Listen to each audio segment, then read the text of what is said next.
Okay, so what's your name and how long have you been teaching? My name is Heather Lowther, and I just started teaching last week. I graduated from Biola in May with my credential, so it's my first teaching job. And what grade level do you teach? Right now I'm teaching kindergarten. Oh, that's cool. Yeah. Do you like it? I do. It's not my first choice, but kindergarten teaches you a lot about like classroom management. So it was a really good opportunity for a long-term sub job, so I took it. So, are you working at a Christian school?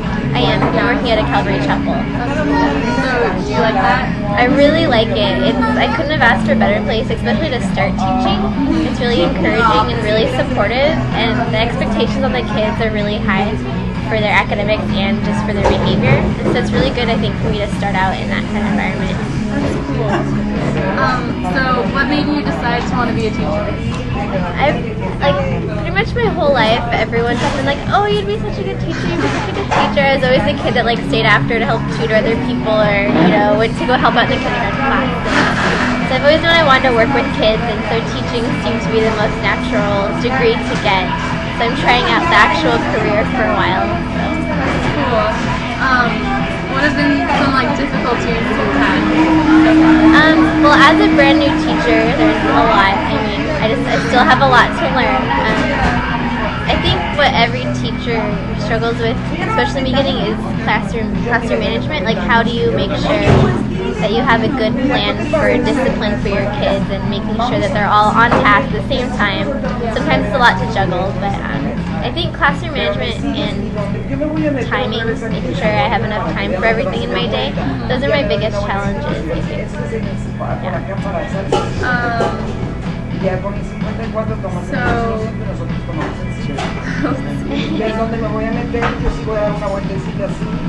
So how do you feel about the California standards and stuff like that? It's actually interesting that you asked that. I was just thinking about this the other day because at the school I'm at, we use a Becca curriculum, which is a really popular Christian school curriculum. It was made in Pensacola College in Florida. It does not follow the California state standards at all because it's a national curriculum or international, anyone can use it. So I actually appreciate a lot more of the California state standards that I worked with. When I was in college, we worked with a lot of public schools and learned how to use the public school. They all used state standards. And I like it because it really gives you something to work around. You have very specific goals that you're working from with your students, and it's throughout the year, okay, they have this goal, this goal, this goal.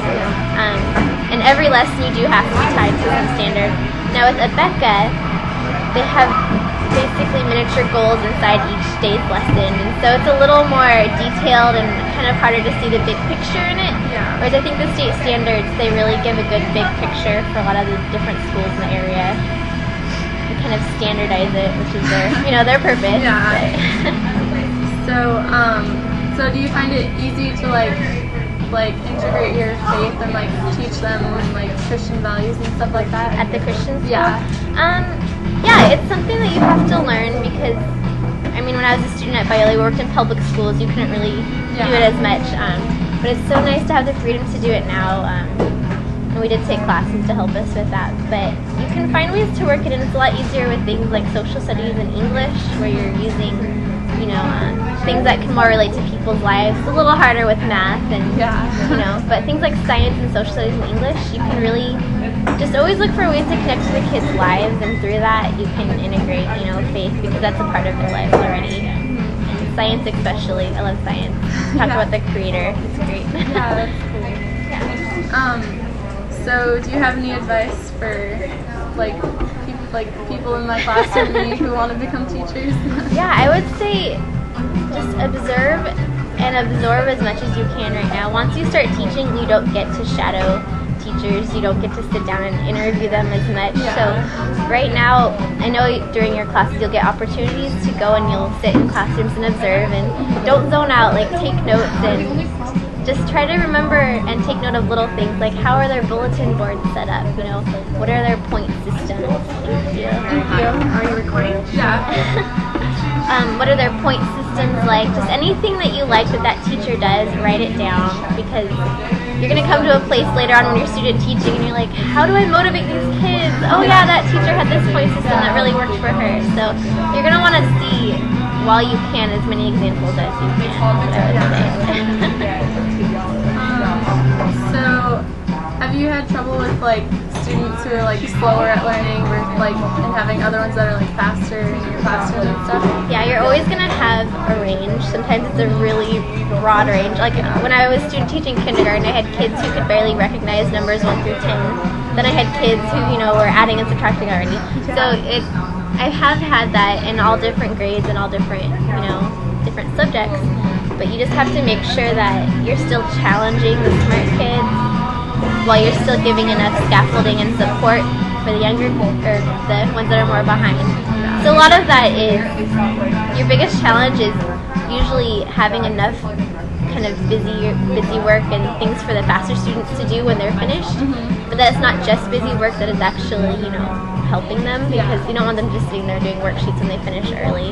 So a lot of times, if you have a group of students like that, you can get them into a group, be like, okay, you guys go work on this project, and have them work on like, a reader's theater or something, that they can do while you get to set aside time to work, because you're usually going to have to be working one-on-one with those students who are a little farther behind. So just making sure the whole class is always doing something, something that's helpful.